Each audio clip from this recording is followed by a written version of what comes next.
Salam alaikum. Dans cette vidéo, on va compléter ce programme ladder du graphe 7 de point de vue API à droite, en se basant sur les règles d'évolution du graphe 7. Dans le programme ladder, on associe à chaque étape deux sorties. Pour l'étape 1 par exemple, on a SM1 et RM1. SM1 c'est-à-dire set de l'étape M1. C'est l'activation de l'étape M1. RM1 c'est-à-dire reset M1. C'est la désactivation de l'étape M1.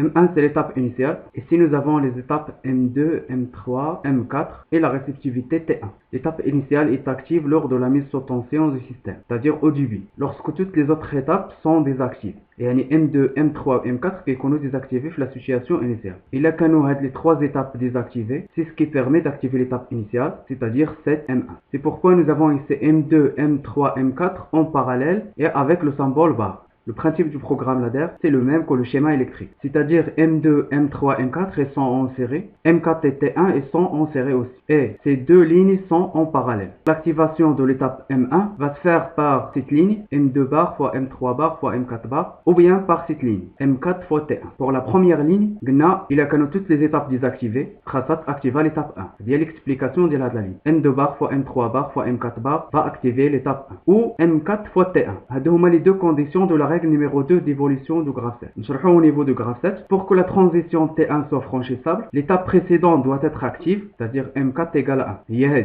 Et la réceptivité T1 doit être vraie, c'est-à-dire égale à 1. Il y a le contact T1. C'est un contact normalement ouvert, c'est un contact normalement fermé. La deuxième ligne fait M4 fois T1. C'est les deux conditions pour passer à l'étape 1. Et l'étape اللي جايه مورا M4 هي M1. يعني إذا كانت M4 active ou la réceptivité T1 vraie, on va passer à l'étape M1. Ou bien l'étape M1 va être active. هي set M1. بالنسبة للغوسيت M1, c'est la désactivation de l'étape M1. نرجعوا للgraphe 7 نشوفوا انت غاديزاكتيفا l'étape M1. في les règles d'évolution du graphe 7, l'étape qu'adésactiva lors du franchissement d'une transition. C'est-à-dire, si on franchit la transition A, l'étape M1 va être désactivée. Ou le franchissement de la transition IB, il va désactiver aussi l'étape M1. Le franchissement de la transition A, il va activer l'étape M2. Si l'étape M2 est active, l'étape M1 est désactivée. Il y a le contact M2. هذا كيعني si M2 est active, désactiver l'étape M1. Les deux lignes en parallèle, c'est parce qu'on a une convergence en haut. C'est-à-dire l'étape M1, elle va être désactivée si l'étape M2 est active ou si l'étape M3 est active. Il y a l'activation de M3. Le contact, c'est M3 active. Et là, quand M3 active, désactiver l'étape M1.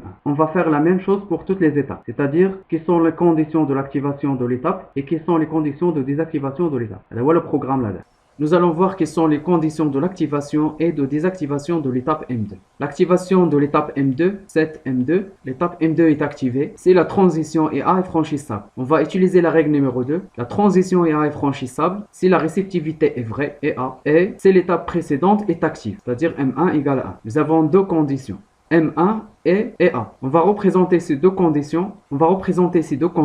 Par deux contacts en série dans le programme ladder. M1 fois A. Deux contacts normalement ouverts. La désactivation de l'étape M2 se fait par l'activation de l'étape M4. C'est la règle numéro 3. Lorsqu'une transition est franchissable, les étapes immédiatement suivantes sont activées et les étapes immédiatement précédentes sont désactivées. Alors, l'étape M2 va être désactivée quand l'étape M4 est activée. On va mettre l'étape M4 comme un contact normalement ouvert dans le programme ladder. Par la suite, l'activation de l'étape M3, set M3, se fait par le franchissement de ces transitions, B. Le franchissement de la transition nous impose deux conditions. La réceptivité B doit être vraie et l'étape précédente doit être active, c'est-à-dire l'étape M1. Et M1 égale à 1 et B égale à 1 pour activer l'étape M3. C'est ce qu'on va mettre sous forme de contact normalement ouvert en série, M1 fois IB. La désactivation de l'étape M3 se fait par l'étape M4. C'est la règle numéro 3. Si la transition ici est franchissable, l'étape M4 est activée et les étapes M2 et M3 sont désactivées. On va mettre l'étape M4 comme un contact normalement ouvert dans le programme ladder. Pour l'activation de l'étape M4, on doit franchir la transition ici. Et pour franchir cette transition doit d'abord être validée. La transition est validée quand l'étape précédente est active. La transition ici, elle a deux étapes précédentes, M2 et M3. L'évolution de graphe 7 va se faire par M3 ou bien par la branche M2. C'est-à-dire, la transition est validée si M2 est active ou M3 est active. Ici, nous avons un OU, il est représenté le schéma électrique par deux lignes en parallèle. Donc ici, nous avons deux choix d'évolution. Soit M2 fois IC, ce qui est représenté ici, ou M3 fois IC. Alors on ajoute M3 en parallèle. M2 et M3 sont en parallèle parce que nous avons une divergence en haut, avant l'étape 4. Il y a une divergence en haut, quand les deux étapes en parallèle fois la transition. La désactivation de l'étape M4 va se faire par l'activation de l'étape suivante, c'est-à-dire N1. Les étapes ici sont représentées par des contacts normalement ouverts.